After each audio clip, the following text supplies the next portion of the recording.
पढ़ रहे हैं स्कंद 10 अध्याय 28 श्लोक संख्या 1 और 2।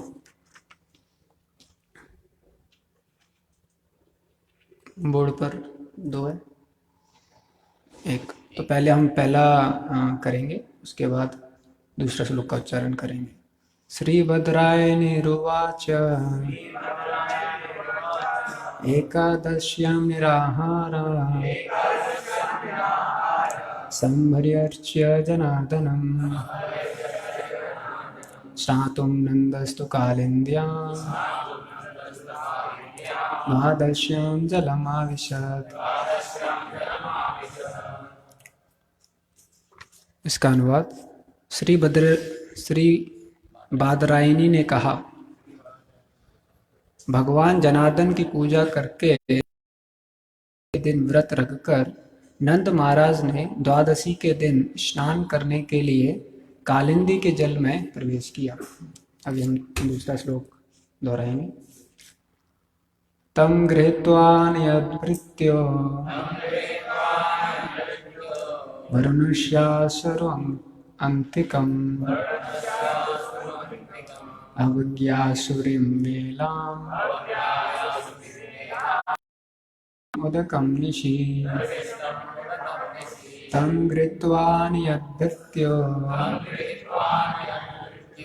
वरुणस्यासुरन्तिकम्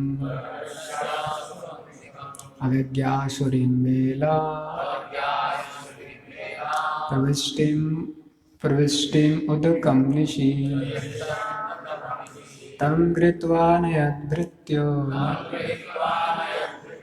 वरुणस्यासुरन्तिकम्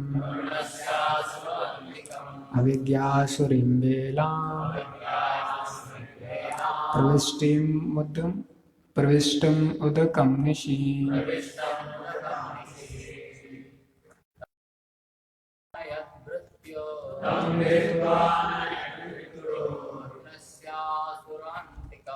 वरुणस्यासुरन्तिकम् वेला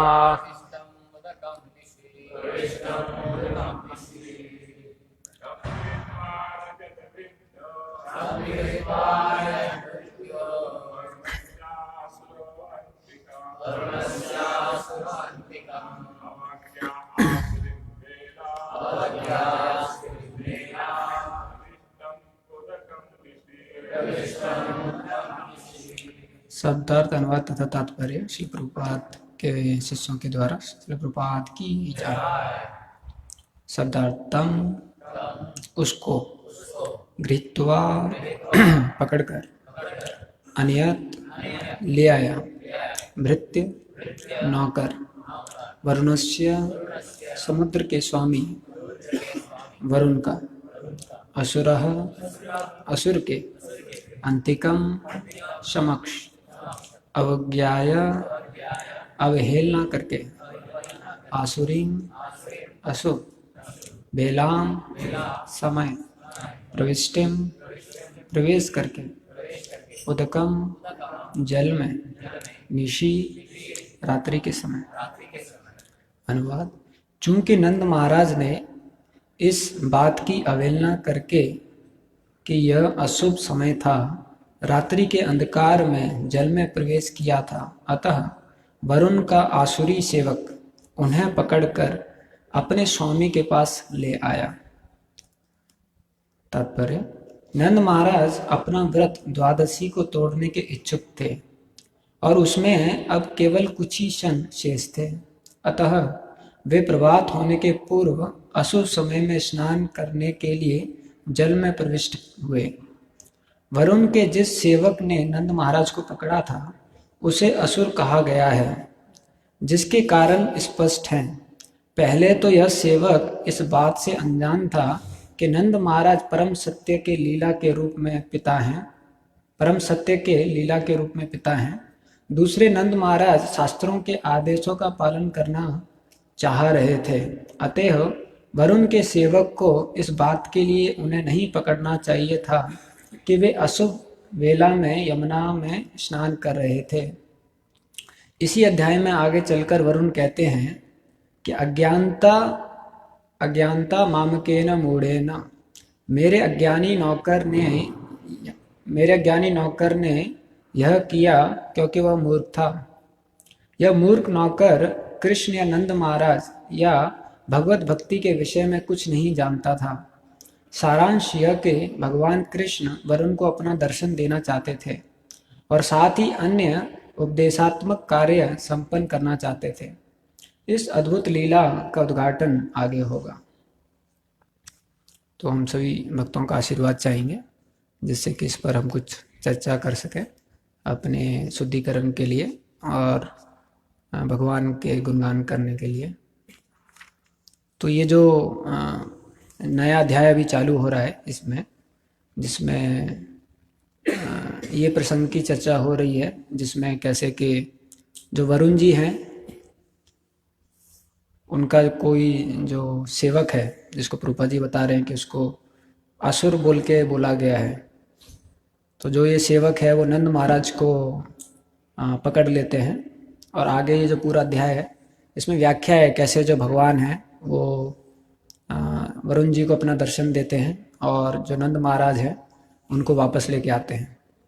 तो इसमें एक चीज़ प्रभुपाद जी बताते हैं कि जो ये सेवक था ये बहुत ज़्यादा अज्ञानी था, उसकी वजह से वो नंद महाराज की भक्तता को पता नहीं कर पाया कि जो नंद महाराज है उनका स्थान क्या है उसके बारे में वो पता नहीं कर पाया।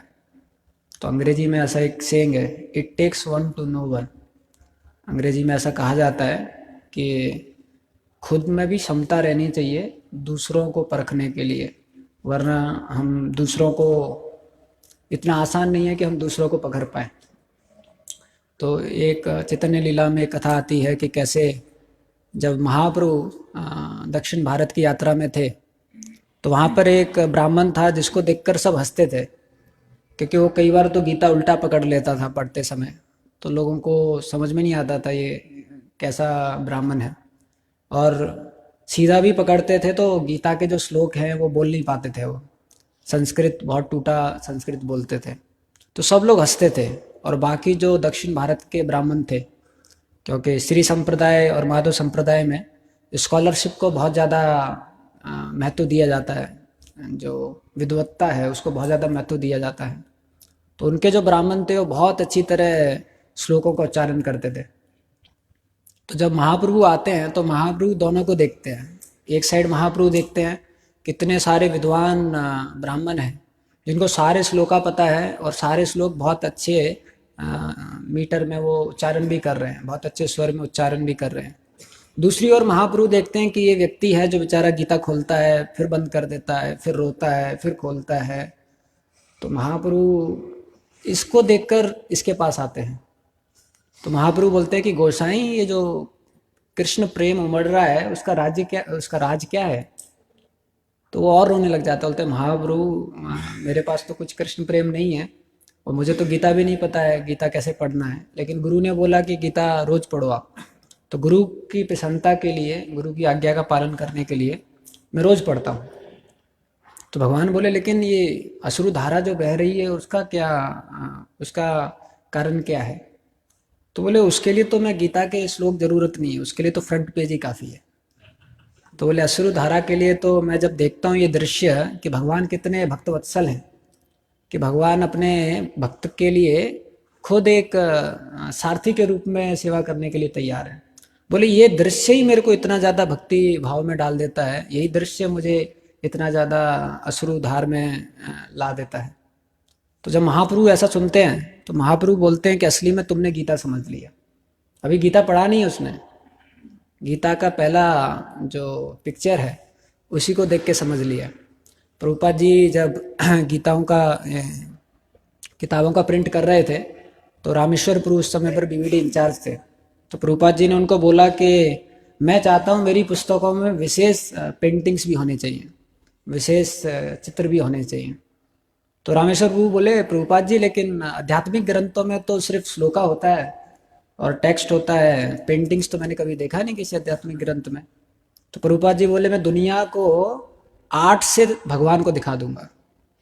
प्रभुपाद जी बोले जो ये आर्ट है, ये जो कला है, इस कला से मैं भगवान के दर्शन करा दूंगा दुनिया को। इसलिए मैं चाहता हूँ कि जो मेरी किताबें हैं उनमें विशेष पेंटिंग्स भी होने चाहिए। तो प्रभुपाद जी पहले आचार्य हुए जिन्होंने इस उपनिषद जैसे ग्रंथों में, गीता जैसे ग्रंथों में, हर प्रकार के जो ग्रंथ हैं उनमें पेंटिंग्स भी लाना चालू कर दिया। और प्रभुपाद जी के जो पेंटिंग्स हैं बहुत जो बीबीटी के पेंटिंग्स हैं बहुत विशेष हैं, क्योंकि एक एक पेंटिंग कई बार 8-10 बार बना है। उसके बाद प्रभुपाद जी जब तक वो बिल्कुल फाइनल जैसा प्रभुपाद जी चाहते हैं वैसा नहीं आया, तब तक प्रभुपाद जी बनवाते रहते थे। तो अभी जो पुराने जो पेंटिंग्स हैं, जो मैचलेस गिफ्ट शॉप है पुराना वाला, उधर उन्होंने डिस्प्ले किए हुए हैं। तो आप कृष्ण के पेंटिंग्स देखेंगे तो जो यशोदा माई वाला कृष्ण है, जो यूनिवर्स वाला फॉर्म दिखा रहे हैं, तो उसके 8-10 पेंटिंग्स रखे हुए हैं। और जो हम एक्चुअल में देखते हैं वो फाइनल वाला है, जिसमें हम देखते हैं कि कृष्णा कितना सुंदर रूप में प्रकट हुए हैं। और दूसरा क्योंकि भक्ति भाव से भक्त लोग बना रहे थे, तो इन पेंटिंग्स में भाव भी बहुत ज़्यादा निखर के आता है। हम इंटरनेट पे इतने सारे कृष्ण के पेंटिंग्स देखते हैं, फ़ोटो देखते हैं, लेकिन कोई भी अच्छा नहीं लगता है। लेकिन जो प्रभुपाद जी के शिष्यों ने जो बनाया है उसमें कृष्ण उभर के आते हैं, क्योंकि भक्तों ने भी भक्ति भाव से बनाया है और प्रभुपाद जी भी बहुत वैसे ही चाहते थे। तो ऐसा करके जो साउथ इंडिया ब्राह्मण थे उनको कोई पहचान नहीं पाया था, लेकिन महाप्रभु पहचान लिए थे। और जो वैष्णव समाज होता है उसमें पहचानना और मुश्किल हो जाता है वैष्णवों को या भक्तों को। कई बार क्या होता है, हमारे को हमारी अपनी परिभाषा होती है कि वैष्णव क्या होता है। एक तो शास्त्रों के अनुसार है, उसमें भी हम लोग अपना परिभाषा चुन लेते हैं। तो जैसे जो गदाधर पंडित थे उनको लगता था वैष्णव मतलब त्यागी होना चाहिए, वैष्णव मतलब वैरागी होना चाहिए। तो मुकुंद जी उनको क्या किए, वो उनको लेके गए पुंडरिक विद्यानिधि के पास। तो जब वो गए और उन्होंने उनको बोला मैं आपसे एक महान वैष्णव को मिलाऊंगा, तो गदाधर पंडित सोचे जरूर किसी महान वैष्णव के पास लेके जाएगा जो बिल्कुल वैरागी होगा, एक कपड़ा रहेगा उसके पास और पूरा विरक्त रहेगा। लेकिन वहाँ जाते हैं तो देखते हैं पुंडरिक विद्यानिधि के पास लेके जाते हैं, और ऐसा वर्णन आता है कि वो बहुत अच्छे आसन पर बैठे हुए होते हैं और सामने मिरर होता है और उनके बाल बड़े होते हैं, उनको ऐसे ऐसे संवार रहे होते हैं, और पान खा रहे होते तो बीच में पान थूक रहे होते ऐसे। तो जब गदाधर पंडित देखते हैं ये दृश्य तो सोचते हैं मुकुंद मेरे को कहाँ लेके आ गया, ये तो बहुत अजीब सा व्यक्ति लग रहा है। तो मुकुंद समझ जाते हैं कि गदाधर पंडित समझ नहीं पा रहे हैं। तो मुकुंद फिर 10वें स्कंद से एक श्लोक बोलते हैं, और जैसे ही श्लोक बोलते हैं वो शीशा फेंक देते हैं, सब आसन से नीचे कूद जाते हैं और पूरा भाव विभोर हो जाते हैं, जो अष्टविकार है उनके उत्पन्न हो जाते हैं। तो गदाधर पंडित एकदम चकित हो जाते हैं कि ये कैसे हो गया, एकदम पूरा ही अलग ही है इनका। तो फिर बाद में उनसे वो दीक्षा भी लेते हैं पुंडरिक विद्यानिधि से। तो वैष्णव समाज में समझना और मुश्किल हो जाता है कि कौन कैसा है, वो कितना भक्त है। तो कपिल मुनि एक सेक्शन में जब देहूती मैया देहूती को बता रहे हैं तो उसमें वो बताते हैं कि तपस्या के बारे में और ये जो चीज़ें हैं उनके बारे में बताते हैं। और फिर एक श्लोक में बताते हैं लेकिन अगर कोई भगवान का नाम लेता है, अगर कोई भगवान की भक्ति चालू कर दिया है तो उसने ये सब पहले से ही कर लिया है, जितनी भी तपस्या हैं, जितना भी दान है, तप है, सब कुछ हो चुका है उसका।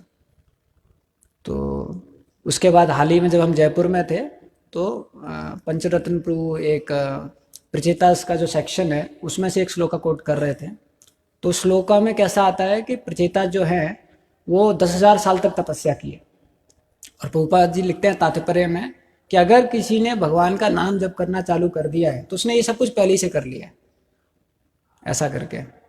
तो हम थोड़ा कंफ्यूज हो गए कि ऐसा कैसे, अगर कोई भगवान का नाम जप करता है तो मतलब प्रचेतास से भी बड़ा हो गया, क्योंकि प्रचेतास वगैरह ने इतना साल का तपस्या किया। और प्रभुपाद जी व्याख्या में लिखते हैं कि कोई भगवान का नाम जप कर रहा है तो ये सब कुछ उसका ऑलरेडी खत्म हो गया। तो हमने उनसे पूछा, पंचरत्न पूछे कि प्रभु जी ये अगर किसी ने इतना ज़्यादा तपस्या किया है पिछले जन्मों में तो इस जन्म में भी रिफ्लेक्ट होना चाहिए, इस जन्म में भी कुछ शेष दिखाई देने चाहिए उस तपस्या के। तो मैंने उनको बोला कई बार हम देखते हैं जो हमारे भक्त होते हैं वो छोटी छोटी चीज़ों के प्रति संघर्ष करते हैं, जैसे कि स्वीट बंद नहीं होता है उनसे खाना, या छोटे छोटे जो चीज़ें होती हैं जो इंद्र तृप्ति के अलाउड सामान होते हैं भक्ति में, उन सामानों में भी हम लोग संघर्ष बहुत करते हैं। तो इसको कैसे समझा जाए कि हमने हजारों सालों की तपस्या की हुई है। तो उन्होंने मुझसे पूछा कि गजेंद्र कौन था पिछले जन्म में। तो हम बोले गजेंद्र भक्त था। तो बोले लेकिन अगर आप उनका करंट जन्म देखेंगे, जिस जन्म में वो हाथी के रूप में आए, तो उन्होंने कोई भी भक्तिमय कार्य नहीं किया उस जन्म में। उस जन्म में आप देखेंगे तो त्रिकुटा माउंटेन में वो पूरा घूमते रहते थे। जब मन आता था कोई भी पेड़ उखाड़ के नीचे फेंक देते थे। अब उनकी अपनी पत्नी थी, परिवारजन थे, उनके साथ स्पोर्ट्स पास टाइम खेलते थे, नदी में जाके पानी फेंकते थे एक दूसरे के ऊपर। तो अगर इस जन्म में उनको हम लोग देखेंगे तो कहीं से ऐसा प्रतीत नहीं होता है कि वो भक्त है। लेकिन जैसे ही क्रोकोडाइल उनको पकड़ता है, उसके बाद जब वो 1000 साल का संघर्ष करते हैं, उसके बाद उनको ऐसा स्मरण आता है और एक श्लोका बोलते हैं वो, और फिर भगवान आते हैं और भगवत नाम लेके चले जाते हैं तुरंत। वैसे ही वृत्तासुर का हम जिंदगी देखते हैं, तो जो वृत्तासुर के रूप में आए तो जैसे टेररिस्ट होते हैं वो हुए, मतलब डेमी गॉड्स को भी कुचल रहे थे वो। उनके पैर के नीचे जो डेमी गॉड्स हैं वो बेचारे उनका महाप्रसाद झेल नहीं पा रहे थे। तो ऐसे जो वृत्तासुर हैं, लेकिन पिछले जन्म में वो भगवान के बहुत बड़े भक्त थे। तो वो एक अच्छा पॉइंट बता रहे थे कि जो भी जितनी भी चीज़ें हैं, जो तप हो गया या जो 25 क्वालिटीज़ हैं जिनका हम वर्णन करते हैं, ये कर्मों के आधार पर भी विकसित या लोपित हो सकती है। कोई व्यक्ति है जिसका अच्छा कर्म है तो आज अच्छा बोल सकता है, अच्छा व्यवहार कर सकता है। और हो सकता है किसी कारणवश कोई भक्त है, उससे कुछ गलती हो गया तो उसकी वजह से वो ये जो क्वालिटी है वो मैनिफेस्ट ना करे। लेकिन जो भक्ति है वो इन सबसे बहुत अलग है, उसका वैल्यू बहुत अलग है। तो वो बोल रहे थे कि अगर कोई भगवान का नाम जप कर रहा है तो इसमें कोई दो राय नहीं है कि उसने ऑलरेडी सब कुछ किया हुआ है। अगर कोई भगवत गीता लेता है आपसे तो जरूर उसने पिछले जन्म में कुछ ना कुछ तपस्या, कुछ ना कुछ ये जितनी भी भक्तिमय कार्य है, भक्ति से संबंधित कार्य है या हृदय को पवित्र करने वाले कार्य, ये जरूर किए हैं। ऐसा है, वरना ये पॉसिबल नहीं है कि कोई भगवान का नाम जप करने लग जाए। ये पॉसिबल नहीं है कि वो कृष्ण की भक्ति करने लग जाए ऐसा करके। तो ये बहुत सुंदर चीज़ वो बता रहे थे कि कैसे जो ये कंसेप्ट है कि कोई जो ये भक्ति करना है, ये इतना आसान चीज़ नहीं है और हर कोई उसको नहीं कर सकता जब तक कि उसने पिछले जन्म में या पूर्व में कुछ ना कुछ कठोर परिश्रम ना किया हो, ऐसा करके वो बता रहे थे। वैसे ही एक बार जब प्रभुपाद जी दिल्ली में थे तो एक बूढ़ा व्यक्ति था जो प्रभुपाद जी से मिलने के लिए आना चाहता था और भक्ति करना चाहता था वो। तो प्रभुपाद जी के एक शिष्य थे सेक्रेटरी करके, तो उनके पास आया। तो उनसे उन्होंने बोला कि हमको दीक्षा लेना है स्वामी जी से। तो उन्होंने बोला स्वामी जी से अगर दीक्षा लेना है तो आपको 6 महीना मंदिर में रहना पड़ेगा और 6 महीना झाड़ू लगाना पड़ेगा। 6 महीना मंदिर में रहेंगे, झाड़ू लगाएंगे, उसके बाद हम आपका स्वामी से दीक्षा दिला देंगे। तो उनका जो ये पैर था पूरा सूजा हुआ था, 60-65 साल के थे, बहुत बूढ़े थे व्यक्ति। तो उनकी आंखों से आंसू आ गया, बोले मेरा तो पैर इतना सूजा हुआ है, मैं कैसे रहूँगा मंदिर में। तो वो जो भक्त थे उन्होंने उनको बोला फिर दरवाज़ा वहाँ पर है, चले जाइए। तो वो बेचारे बाहर चले गए। अभी फिर वो मन ही मन में सोच रहे थे लेकिन हम तो स्वामी जी से दीक्षा लेना चाहते हैं। तो जब वो जा रहे थे तो एक और शिष्य मिले उनको प्रभुपाद जी के। तो उन्होंने उनसे पूछा क्या हुआ, आप रो क्यों रहे हो। तो उन्होंने बोला हमारा मन है हम स्वामी जी से दीक्षा लें, हम भक्ति करना चाहते हैं, भगवान का नाम जप करना चाहते हैं, लेकिन हमको बोला गया 6 महीना आप रहो। 6 महीना तो नहीं रह सकते, हमारा पैर ऐसा सूज गया है। तो जो प्रभुपाद जी के दूसरे शिष्य हैं वो बोलते हैं कि बात तो सही है, ऐसा नियम है हमारे मंदिर में, लेकिन आप ऐसा करो, ये नियम प्रभुपाद जी नहीं बनाया है और प्रभुपाद जी अभी यहीं पर है, रोज़ शाम को वो 4 से 5 के बीच में दर्शन देते हैं। तो आप ऐसा करो प्रभुपाद जी से ही आके पूछ लो। तो आप ऐसा करो शाम को आ जाओ 4 बजे प्रभुपाद जी के पास और कुछ फ्रूट लेके आना प्रभुपाद जी के लिए, क्योंकि जब सन्यासी से मिलते हैं तो कुछ देना चाहिए उनको। तो शाम को आता है और एक थाली में फ्रूट काट के रख देता है और बाहर बैठ जाता है। तो प्रभुपाद जी के जो सेक्रेटरी हैं श्रुति कीर्ति प्रभु बाहर आते हैं और बोलते हैं कि is anyone there who want to see Prabhupada, कोई है जो प्रभुपाद जी से मिलना चाहता है। तो ये बोलता है हम मिलना चाहते हैं। तो वो प्लेट लेके जाता है और उसी प्लेट में बीड़ बैग रखा रहता है जिसमें माला रखा रहता है। तो प्रभुपाद जी पूछते हैं बताइए। तो बोले स्वामी जी हमको माला जप करना है, ऐसा बोलते हैं। प्रभुपाद जी बोले जप कीजिए, हरे कृष्णा कृष्णा कृष्णा हरे हरे, हरे राम राम राम हरे हरे। तो फिर वो चुप हो जाते हैं। फिर प्रभुपाद जी समझ जाते हैं। तो प्रभुपाद जी उनका माला उठाते हैं थाली में से और उनके सामने समझाते हैं उनको, देखो यहाँ से जप चालू होता है। फिर प्रभुपाद जी उनके सामने पूरा एक माला जप करते हैं और फिर उनको माला दे देते हैं, बोले अभी आप जप करो, ऐसा करके। तो फिर वो चले जाते हैं और अगले 3 साल 4 साल और वो जिंदा रहते हैं। तो ऐसा जप करते रहते हैं। तो जब वो शरीर त्यागते हैं तो लास्ट मोमेंट तक छोड़ते नहीं है कि स्वामी ने मेरे को माला दिया है, मैं जप करता रहूँगा। और जब वो अपना शरीर त्यागते हैं तो माला उनके हाथ में ही रहती है, और जो उनके रिलेटिव हैं वो माला को निकालते हैं लेकिन निकलती नहीं है। तो माला के साथ उनका वो होता है अंतिम संस्कार, ऐसा करके। तो ऐसे कई हम लोग सुनते हैं जिनका हमको पता नहीं चलता है कि है क्या या भक्ति कितना है उनमें, लेकिन उन्होंने पहले भक्ति किया है तो बाहर निकल के आ जाता है, ऐसा करके। बाहरी दृष्टि से उसको पता करना थोड़ा मुश्किल होता है, ऐसा करके। तो वैसे ये अभी हमारे वॉइस में एक भक्त थे जिनके पिताजी का देहांत हो गया बहुत अचानक। तो उनके पिताजी का जो शव था उसको वाराणसी लेके आया गया और जो घाट था उस पर उसको जला रहे थे। तो ये अपने पिता के अकेले लड़के हैं और इनकी माँ बहुत सिंपल लेडी है, तो वो बहुत ही ज़्यादा वो हो गई, शौक लगा उनको। तो हम सोच रहे थे कि अभी शायद ये भक्ति नहीं कर पाएंगे, बहुत मुश्किल हो जाएगा इनके लिए, एकदम इतना ज़्यादा प्रेशर आ गया, इतना ज़्यादा तकलीफ़ आ गया। तो जब उनसे पूछा तो वो बोले कि प्रभु जी आपको पता है मैंने एक वॉ लिया है, जब मेरे पिताजी की लाश को जलाया जा रहा था तो मैंने उस समय पे एक वॉ लिया है कि मैं ज़िंदगी में जप करना नहीं छोड़ूंगा। ऐसा करके वो बोल रहे थे। तो हम सोचे मतलब इतना पीड़ा में भी, इतना दुख के समय में भी उनके अंदर कैसा एक भक्ति भाव है कि पिताजी का लाश जल रहा है और उस समय पे वो बोल रहा है कि मैं ज़िंदगी में भी जप नहीं छोड़ूंगा, ऐसा करके। तो हम अपने प्रचार में भी देख सकते हैं कि कुछ लोग होते हैं जिनमें जो भक्ति भाव है वो दिख जाता है। तो ये लोग नॉर्मल लोग नहीं हैं। और प्रभुपाद जी के बहुत सारे शिष्य हैं जिनकी ज़िंदगी में हम ये देख सकते हैं। जो रामेश्वर प्रभु थे वो कॉलेज में पढ़ने जाते थे और उस समय पर प्रभुपाद जी के शिष्य कीर्तन करते थे हरे नाम। तो उनको कहीं से तो करताल का आवाज़ सुनाई दिया। तो वो करताल का आवाज़ सुनते सुनते ढूंढने के लिए चले गए कि कहाँ से आया है। तो वहाँ पर देखे तो हरिनाम हो रहा था और जो वैष्णव थे वो कीर्तन कर रहे थे। तो उन्होंने भी वो कीर्तन ज्वाइन कर लिया। ऐसा करके वो कीर्तन करते थे। फिर थोड़ा बहुत सुनते थे, अभी तक मंदिर में नहीं गए। जब भी वो कीर्तन के लिए आते थे तब रामेश्वर को ज्वाइन करते थे। फिर थोड़ा बहुत उन्होंने सुना कि ऐसे ऐसे सर्वधर्मान् परित्यज्य माम एकम शरणं व्रज। ये फेवरेट श्लोका था प्रभुपाद जी के शिष्यों का प्रचार के लिए। तो वो सोच गया मेरे को भी ऐसा करना पड़ेगा। तो वो क्या किए, जितना भी उनके पास सामान था वो बाहर लेके आए, कॉलेज के सामने खड़े हो गए और सब बेच दिए। और जो उससे थोड़ा सा पैसा आया एक बैग लेके मंदिर में आ गए और मंदिर में बोला कि ये मेरा पैसा है, मैंने सर्वधर्मान् परित्यज्य कर दिया, मैं आ गया हूँ यहाँ पर।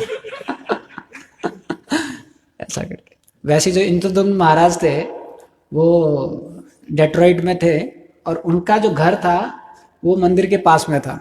तो जब मंदिर वहाँ पर खुला तो वहाँ कीर्तन होता था और उसका आवाज़ महाराज के घर पे जाता था। तो महाराज उस आवाज़ को पता करते करते करते मंदिर में आ गए और फिर भक्तों ने उनको बताया कि भक्ति करना है तो कैसे करना है। ऐसा करके। तो प्रभुपाद जी के ऐसे बहुत सारे शिष्य आप देखोगे जिनके अंदर कहीं ना कहीं कैसे भी करके छोटी सी चीज़ से वो जुड़ गए, ऐसा करके। तो जो रामेश्वर प्रभु वो बता रहे थे कि ऐसे प्रभुपाद जी के बहुत सारे शिष्य हैं जो भगवान की तलाश में थे, जो भक्ति करना चाहते थे। लेकिन प्रभुपाद जी के आने से पहले पूरे पाश्चात्य जगत में एक भी ऑथेंटिक लिटरेचर नहीं था, शास्त्र नहीं था भक्ति करने के लिए। बोले सब अलग अलग गुरुओं ने शास्त्र लिखे थे और कोई गुरु था जो थोड़ा सा जमीन से उठ जाता था, उसने अपना शास्त्र लिखा है। कोई है जो पानी में चलता है, उसने शास्त्र लिखा है। और बोले हम लोग बहुत प्रभावित हो जाते थे कि अरे बाप रे कैसा ये व्यक्तित्व है। लेकिन जब प्रभुपाद जी आए वो एक पहले व्यक्ति थे जिन्होंने भक्ति लिटरेचर दिया वेस्टर्न वर्ल्ड में, पाश्चात्य जगत में जो भक्तिमय शास्त्र है वो प्रभुपाद जी ने दिया। और वो बता रहे थे कि कैसे जो प्रभुपाद जी जब अपने इन ग्रंथों का अनुवाद कर रहे थे तो हर चीज़ प्रभुपाद जी बोले, जो शब्दार्थ है ये भी प्रभुपाद जी बोले। एक एक शब्द लेते थे वो और उसका वो अनुवाद करते थे अंग्रेजी में, और उसके बाद बोलते थे वो ट्रांसलेशन भी प्रभुपाद जी का ही दिया है, ट्रांसलेशन हम लोगों ने नहीं किया है, वो भी प्रभुपाद जी बोलते थे। और बोले कई बार हम देखते थे कि जो शब्दार्थ है वो अलग है और ट्रांसलेशन है वो अलग है। बोले तो हम भी पूछते थे प्रभुपाद जी को, प्रभुपाद जी ये थोड़ा अलग है। तो प्रभुपाद जी बोले उस समय पर उसका मीनिंग वो है शब्द के अनुसार, लेकिन कहना भगवान ये चाहते हैं, ऐसा करके। तो जब प्रभुपाद जी अंतिम उसमें थे 77 में, 3 महीना पहले डिपार्चर से, तो जीबीसी का मीटिंग हुआ था और जीबीसी लोग सोच रहे थे कि अब जो कुछ भी है प्रभुपाद जी से पूछ लो, मतलब प्रभुपाद जी सब हैंडओवर करना चाहते हैं। तो रामेश्वर पू जो थे उन्होंने प्रभुपाद जी से पूछा कि Prabhupada ji what will be your, who will carry on your legacy of writing, जो आपका राइटिंग का लेगेसी है उसको कैरी ऑन कौन करेगा, क्योंकि आप चले जाएंगे। और प्रभुपाद जी कई उपनिषद, कई पुराण और एक ग्रंथ भी रचना करना चाहते थे। तो प्रभुपाद जी पूछे जीबीसी से, आप बताइए कि मेरे जाने के बाद कौन बीबीटी के लिए किताबें और लिखेगा। और प्रभुपाद जी बताते भी हैं कि मैं पद्म पुराण और कुछ उपनिषद का नाम बताते हैं, ये मैं इनका चाहता हूँ कि रचना हो। तो सब सोचने लग जाते हैं। फिर रामेश्वर भी बोलते प्रभुपाद जी बट जो आपने ग्रंथों की रचना की है वो स्टैंडर्ड कोई मैच नहीं कर सकता, क्योंकि आप स्वयं कृष्ण आपको बोल रहे हैं और आप जो कृष्ण बोल रहे हैं आप उसको लिख रहे हैं। बोले वो एक ऐसा स्टैंडर्ड है जिसको कोई मैच नहीं कर सकता। तो मुझे लगता है आपके बाद बीबीटी के लिए और कोई नहीं लिखना चाहिए, बीबीटी सिर्फ आपका किताबों के लिए होना चाहिए। तो प्रभुपाद जी बोलते राइट। प्रभुपाद जी उनको बोलते हैं ये सही बोल रहा है, जो ये ग्रंथ हैं ये कोई और रचना नहीं कर सकता। फिर प्रभुपाद जी बोले writing scriptures is not a matter of scholarship but it is a matter of spiritualization. Prabhupada ji बोलते हैं जो ग्रंथ लिखना है ये पंडित्य या विद्वत्ता के आधार पर नहीं लिख सकते, ये जब भगवान की कृपा रहती है, विशेष कृपा है और आध्यात्मिक जो उन्नति है उसके आधार पर आप लिख सकते हो। तो इसलिए फिर उन्होंने डिसाइड किया कि अभी आगे से कोई और किताब बीबीटी में नहीं आएगा, जो प्रभुपाद जी लिखे वही आधार रहेगा आगे के लिए, ऐसा करके। तो जो किताबें हैं प्रभुपाद जी ने लिखी है ये बहुत ही अद्भुत किताबें हैं, और हम लोग बहुत कम भक्तों को जानते हैं जो बुक वितरण से भक्त बने हैं, लेकिन पाश्चात्य जगत में आप जाएंगे तो अधिकतर भक्तों का जो भक्ति में आना है वो किताबों के जरिए। तो एक बार बर्मा से कुछ डॉक्टर्स गए थे न्यूयॉर्क में, और वहाँ जब न्यूयॉर्क में डॉक्टर्स गए थे तो वहाँ पर कुछ भक्त थे जो गीता का वितरण कर रहे थे। तो एक बुद्धिस्ट डॉक्टर था, उसको भक्त समझा रहा था गीता का, तो उसमें एक वो पेज आता है जिसमें 10 अवतार होते हैं। तो उसने बताया देखिए भगवान अलग अलग अवतार लेते हैं और ये बुद्धा भी भगवान अवतार लेते हैं। तो जब वो बुद्धा को देखता है तो गीता खरीद लेता है, लेकिन जब वो वापस आ रहा होता है तो सोचता है मैं तो बुद्धिस्ट हूँ और ये गीता का मैं क्या करूँगा। तो फिर सोचता है कि चलो मेरे हॉस्पिटल में एक हिंदू डॉक्टर है, मैं उसको गिफ्ट कर दूँगा। तो बर्मा में वापस आता है और जो हिंदू डॉक्टर है उसको भगवत गीता दे देता है। हिंदू डॉक्टर ले तो लेता है भगवत गीता, लेकिन फिर वो सोचता है मैं तो शंकराचार्य का फॉलोअर हूँ, ये गीता तो मैंने जैसा देखा ये भक्तिमय गीता है, तो सोचता है इसका मैं क्या करूँगा। तो वो क्या करता है अपने ऑफिस में रख देता है। और ये जो हिंदू डॉक्टर है इसका जो लड़का है उसको वो इंग्लिश सीखना चाहता था, तो वो अपने पिताजी के ऑफिस में किताब ढूंढने लग जाता है इंग्लिश का, जिसको मैं पढ़ूंगा, वर्ड टू वर्ड मीनिंग देखूंगा हिंदी में, और ऐसा करके मैं अंग्रेजी अपना इम्प्रूव करूंगा। तो भगवत गीता को देखता है, उसके पास छोटी छोटी और भी इंग्लिश किताबें होती हैं, लेकिन सबसे मोटी इंग्लिश की किताब भगवत गीता होती है। तो सोचता है ये किताब अच्छा है, इसमें से बहुत सारे वर्ड मिल जाएंगे और मैं इसको अंग्रेजी सीख जाऊंगा। तो गीता को ले लेता है पिताजी से पूछ के, पिताजी बोलते लेके जाओ। तो पढ़ने लग जाता है, और जब वो पूरा गीता पढ़ता है तो इंग्लिश तो सीख जाता है लेकिन डिवोटी भी बन जाता है। और वो आज बर्मा के रीजनल सेक्रेटरी हैं जिनका नाम है श्रीवास पंडित प्रभु, जिन्होंने बहुत सारे मंदिर खोल लिए हैं बर्मा में, बहुत अच्छा प्रचार कर रहे हैं। और वो फिर अपने पिताजी को भक्त बनाते हैं जिन्होंने गीता नहीं पढ़ी थी, ऐसा करके। तो ऐसे बहुत सारे वो आते हैं। वैसे ही एक और हम सुन रहे थे कि एक एक जगह क्या होता है, जो एक कीर्ति रानी करके एक माता जी हैं, एक मलिक मलिक देवदास करके एक प्रभु हैं, तो ये दोनों एक जगह प्रोग्राम कर रहे थे और उसके बाद इनको जाना था फ्लाइट से। तो समय बहुत कम था, इन्होंने जो कीर्ति रानी माता जी, इन्होंने प्रसाद नहीं खाया था, तो इन्होंने बोला आप जर्नी प्रसाद वगैरह पैक कर दो। तो वो जो भक्त होते हैं वो, उन्होंने बहुत ज़्यादा जर्नी प्रसाद भी पैक किया होता है। तो ये जो मलिक देव रहते हैं ये मना करते हैं, बोले अरे 1.5 घंटे का फ्लाइट है, क्या इतना सारा प्रसाद। बोले नहीं नहीं नहीं, मैं भूखी हूँ, आपको क्या प्रॉब्लम है। तो पूरा पैक कर लेते हैं। तो वहाँ जाते हैं तो देखते हैं एयरपोर्ट में इनका सीट अलग होता है फ्लाइट में, और उनका सीट अलग होता है। तो उनके बगल में एक व्यक्ति बैठा होता है, उसके बगल का एक सीट खाली रहता है। तो ये कीर्ति रानी माता जी को बोलते हैं आप यहाँ पर आ जाओ, ये सीट खाली है। तो वो चली जाती है, तो पूरा टिफिन बॉक्स खोलती हैं, सब कुछ करती हैं। और जो ये बीच में व्यक्ति है, ये बिल्कुल भी बात नहीं कर रहा था, पूरा निगलेक्ट करने का कोशिश कर रहा था दोनों को। तो वो जो माता जी है वो पूरा पैकेट खोलती हैं, फिर बोलती हैं आप भी खाएंगे। बीच वाला जो व्यक्ति है उसको बोलते हैं, तो बोलते हैं नो। तो फिर वो ऐसा कुछ नहीं करते, फिर वो खाने लग जाते हैं। फिर तब तक जो एयर होस्टेस है वो आती है, वो कुछ खाने का सामान दे रही थी। तो वो इनसे पूछती है बीच वाले से कि आप वेज लोगे या नॉन वेज लोगे। तो बीच वाला व्यक्ति बोलता है कि मैं वेज लूँगा। तो ये जो कीर्ति रानी माता जी बैठी होती, बोलती हम भी वेज ही ऑफर कर रहे हैं, why want to eat from air hostess, you eat this. फिर वो उसको ऑफर करती है, बोलता नहीं खाऊंगा ना, मना कर देता है। तो माता जी बोलती है पता नहीं क्या हो गया इसको। फिर वो तीसरा डब्बा खोलती है, उसमें स्वीट्स रहती है, दे आर रियली टेस्टी, कम से कम ये तो खाओ। मतलब बहुत हो गया मेरा, मैं परेशान हो गया तुम लोगों से, ये मेरे को कोई छोड़ ही नहीं रहा है, मैं कब से कोशिश कर रहा हूँ कि भक्ति में ना रहूं ना रहूं ना रहूं। बोले मेरे को पहला किसी ने गीता पकड़ाया, उससे मैं भक्ति में आ गया, उसके बाद मैं छोड़ना चाहता हूँ भक्ति। फिर वो रोने लगा, फिर बोला ये कृष्णा मेरे को छोड़ नहीं रहे लेके। फिर वो वापस भक्ति में आ गया, ऐसा करके। तो लिटरली स्टार्टेड क्राइंग कि भगवान कैसे हैं, मैं एक गीता से भक्ति में आया और आज मैंने कितना कोशिश किया। वो बोले मैं जहाँ पर भी जाता हूँ कहीं ना कहीं कैसे करके भगवान मुझे भक्त के पास में ही इनकाउंटर करा देता है, ऐसा करके। तो फिर वो रो के वापस चला गया भक्ति में।